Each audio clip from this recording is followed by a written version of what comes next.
What's up, suckers? And welcome back to my off Broadway one-woman play version of Juice, starring Tupac Shakur. Somebody actually left me a message on one of my older videos saying that they don't like that I call people sucker, and I thought I would explain. But then I thought, nah, I'm just kidding.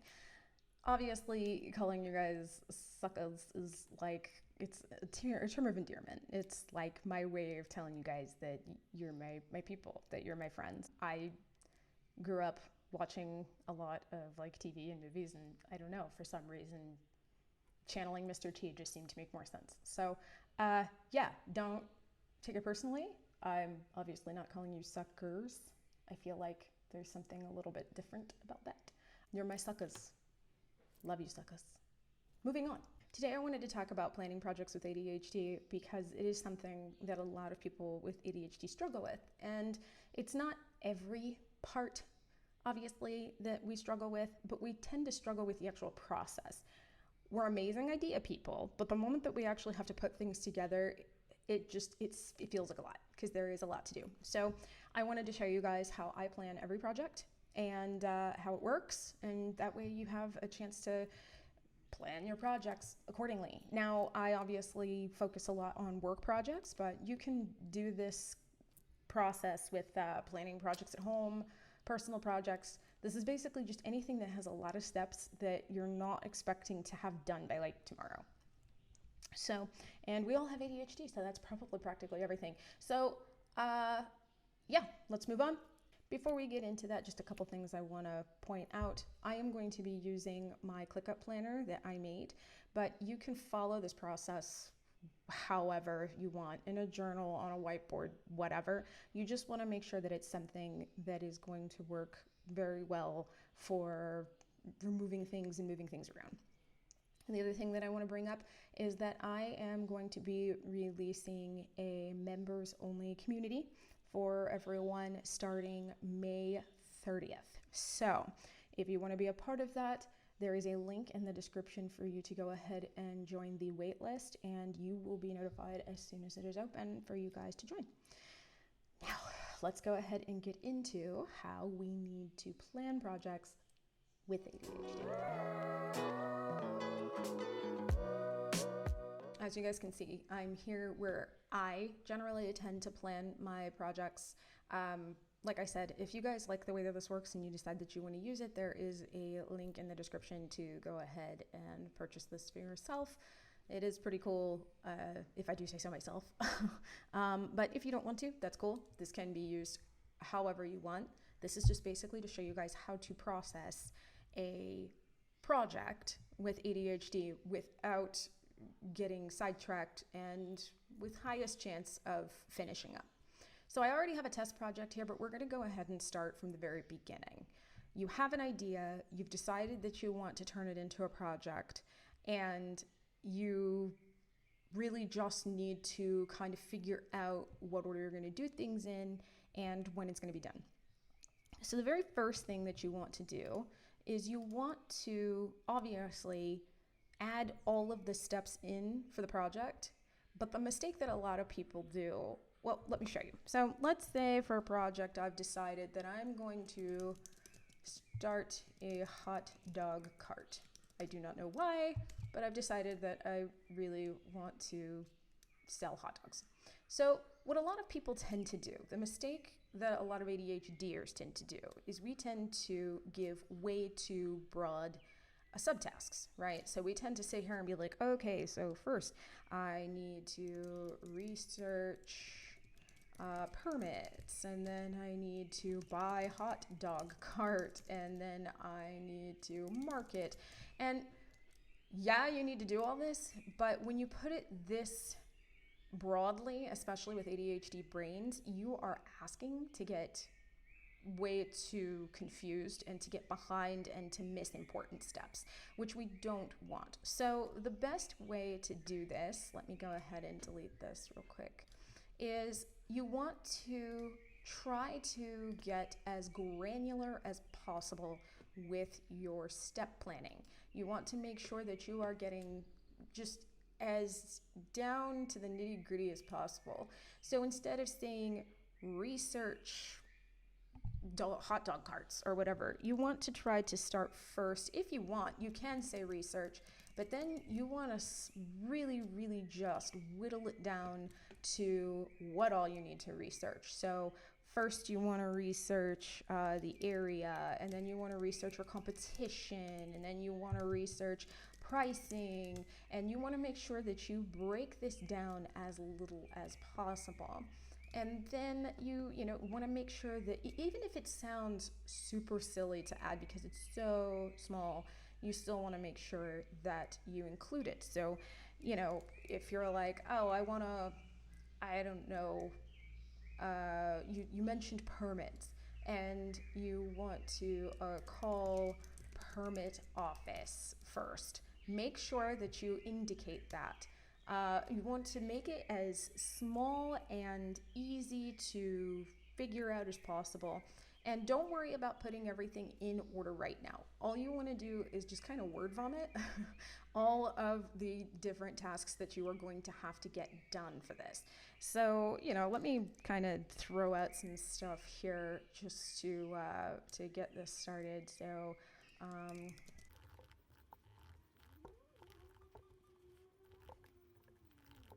So I think that's good. Now what we want to do is we want to go ahead and put it all in order. Now we do want to worry about order, right? So we have that we're researching and coming up with a business name probably should be next.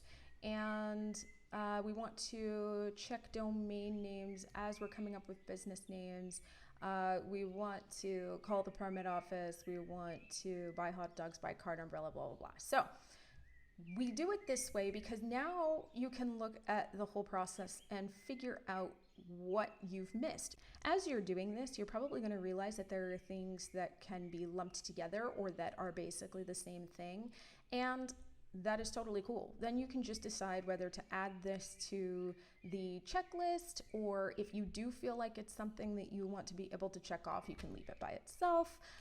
You can go ahead and just erase this whole research portion if you want and just make it its own different tasks if you feel like the research portion might actually be something that needs to be expanded upon. But as you're doing this, it's totally normal also for you to start realizing that you've missed things. So, for example, I said check domain names, but oh shit, I didn't add that I need to buy a domain name. So buy domain name. And make sure that you go ahead and add that in. I actually edited it in wrong, haha, because yeah. So you want to go ahead and say buy domain name, right? That was something we forgot about. When you call the permit office, or, as you're doing this, you're going to realize, for example, I'm looking at this and I'm like, oh, I didn't exactly figure out how much this is going to cost. So I'm going to, do a financial analysis. And I'm going to go ahead and probably add that up here somewhere. So you're going to keep doing this and find different little things that you need to do here and there, and that's cool. Just go ahead and add it in order. Now, once you have everything in order, we're going to pretend it's in order, even though it's probably not. I'm afraid somebody with a hot dog cart's going to come and start yelling at me soon. But now that you have it, the next stage is to add due dates. Now, a lot of people tend to assume that adding due dates means, oh, okay, so what I'm going to do is I'm just going to come in here and I'm just going to randomly start adding due dates for blah, blah, blah. And that's not really how this is going to work. You can start with the due date if you know for a fact that you are going to want to start and be done by a particular point. But if this is something that you want to get done and you have the time to figure out whatever deadline you want to set it yourself, then you're actually going to work backwards. And you're going to start with the earliest portion, which would be, in this case, research, right? And we're going to say, okay, I need to think about how long research is going to take first. And you want to start with your time estimate. So you're going to say, okay, I believe that research is probably going to take me, let's be ridiculous here and say, I'm a genius. It's going to only take me 4 hours. So you're going to indicate that it's going to take you 4 hours. and coming up with a business name is only going to take you 30 minutes, and so on and so forth. And you're going to go ahead and add all of these time estimates so that you can get a good feel for how long everything should take you. And just keep in mind that obviously this is not all going to get done in one day. So, put 1 day, 2 day, whatever, but keep in mind that these are things that are going to take time, right? So after you enter the time estimates, you're going to go ahead and you're going to also, I don't have it in my current projects because essentially what I tend to do is just kind of do this and then figure out where my energy is on that day. But if you would like, you can always go ahead and add something here to think about your motivation and your energy for each of these. For example, I'm not great at math, so maybe the financial analysis thing is going to be something that I'm not going to be very motivated to do. And so maybe I want to indicate that on here so that I'm sure that I put it in for an extra amount of time. So maybe I say, okay, instead of 2 hours, it might overall take me 8 hours. And so I'm going to give myself more time to do this financial analysis over a few days as opposed to doing it at once. I generally tend to figure that out as the day comes, but you can also do it ahead if you like. So you're going to add your time estimates, and let me just go ahead and throw some stuff in here. So 5 minutes.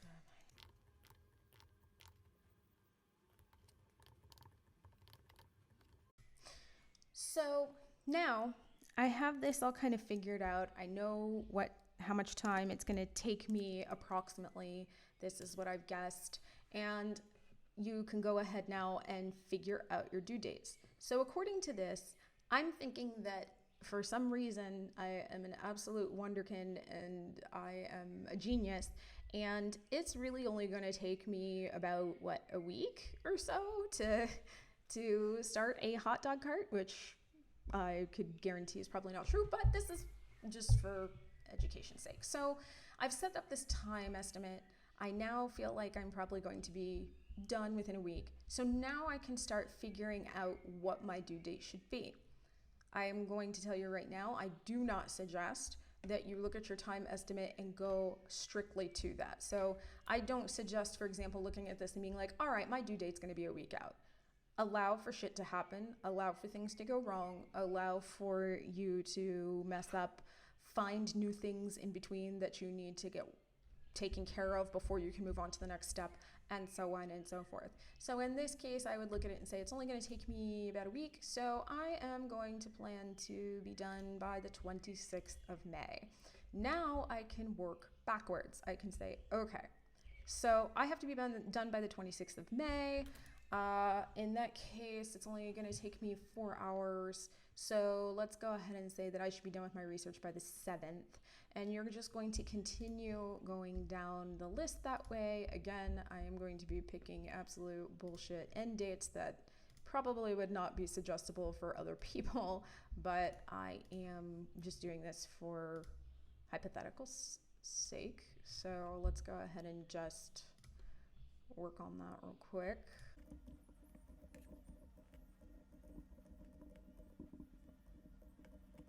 Okay, so now I have due dates for everything. I have all of my due dates set up and I'm ready to go, right? Except I'm not, because there's another thing that's going to be very, very important, and that is this little thing right here, check-in dates. Now, neurotypical people also have check-in dates. Ours just need to be more regular, and they need to be directly in front of our face so that we are reminded at all times of when the next check-in date is. Generally, I am going to suggest that your check-in date be once a week. Unless you have a project that's like over a 6-month span or something like that, then maybe that might be a bit much.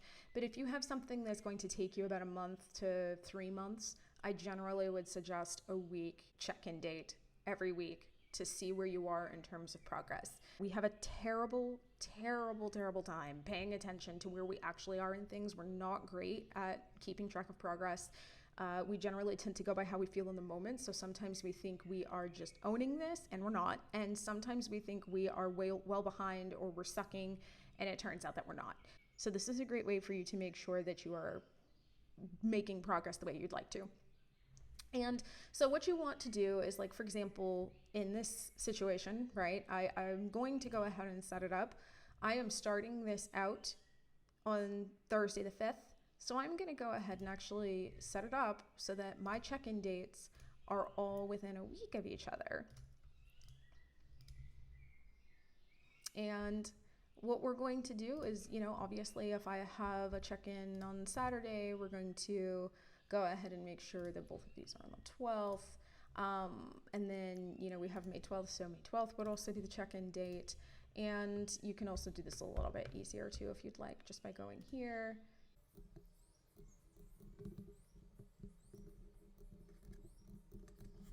And so now you have it all set for your check-in dates. And that way you know that you're going to come in, you're going to check, you're going to see where your progress is. And you're basically going to just make sure that you're on track for whatever it is that you're supposed to be getting done by such and such a time. That would be a perfect time during your check-ins to update your due dates, or to even sometimes scrap the project altogether if you're looking at it and you're just like, you know what, I don't know what I was thinking, I quit.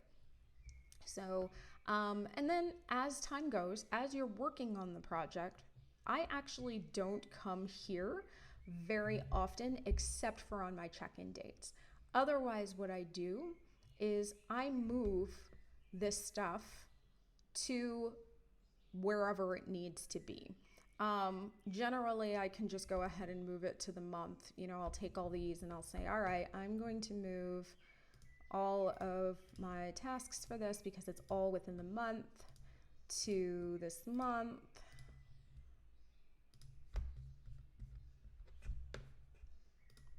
Oops, wrong button. And then there it is on my calendar, and I generally only come into this task planner. Once that project planner is set, I'll come in and I'll say, okay, I'm going to go to my calendar. I'm going to make it a little bit easier to look at here by coloring my tasks according to list. All right. And so, I have everything according to the list here, and I generally only come in here to see if there are any tasks that need to be moved for me to that week. And like I said, I really only return to the project planner during check-in time. So before I let you go, I wanted to go ahead and just point out a few things that I suggest you don't do. Usually I'm not much of a person to yell don't at anybody, but this is kind of a big deal. The first thing is that when you are planning these projects, don't look at the whole thing at once. Like I said, I only go to my project planner on my check-in days and when I'm first writing the project down. And the reason that I do it that way is because if you look at everything at once, you hazard two things to happen to you with your beautiful ADHD brain. The first is that your brain freaks out, sees everything that's going on, and just says, this is way too much, I give up. The second possibility is that you take a look at all of the steps that you have, you see something that looks a lot more fun, and you skip steps. Because your sweet, sweet dopamine-starved brain is going to gravitate towards things that are going to promise more immediate satisfaction. The second thing that I would definitely suggest is that you don't skip writing down steps. The reason that I suggest this is because we are notorious for having absolutely horrible short-term memory. And if you leave it up to yourself to remember a new step that pops up at some point, you're going to forget. And then you're either going to wind up costing yourself money or time, or maybe even both, and you're going to wind up extremely frustrated. And that's at the least. You could also wind up completely and utterly fucking up your project. So make sure that whatever new step comes up for you, you write it down, and you either write it down and then remind yourself, set a reminder to add it to wherever else you have your projects written down, or if you can find the time, sit down and write it wherever you're keeping your projects. Which brings me to the third thing, which is to keep all of your project stuff in one place. I know way too many people who keep their balance sheets in the closet in a folder, and then they keep all of their needed contacts on their computer, but then on their phone they have all of the ideas that they need to put past the client. And then in the attic, they have the prototype for the final product being guarded by a portal to another world. You need to have everything in one spot, because especially with how we are with losing things, if we don't ensure that we return everything to one spot that has to do with a project, we will lose it. And you don't want that. So there you have it. Hopefully that helps. I know that this isn't going to take care of every problem that we have, because planning projects is still big and our brains are not perfect and nobody's perfect, and that's just kind of how it works. But hopefully this will give you a process to follow that'll make it so that you're more likely to finish more projects, or at the very least, you're more likely to realize before you throw down a lot of money and time that a project that you're working on is complete bullshit and you don't actually want to do it. Yeah. Thank you very much for coming here. I forgot to say it in the beginning of the video again, because I was too busy looking at myself and wondering when I'm going to get a call from Spike Lee for his next joint. But please don't forget to like and subscribe if this is doing it for you. Every week, at least I try every week, to make sure that I have a new video up for you that is about ADHD and its connection to productivity and energy-friendly productivity and great apps and software that I find that work for brains like ours. And every like and subscribe helps me find new people. It helps new people find me, and that's just the way it's done. So please, if this did it for you, make sure you do that. All relevant links are in the description. Drink some water, take care of yourself, and I'm about to go find some conditioner. See you in the next video.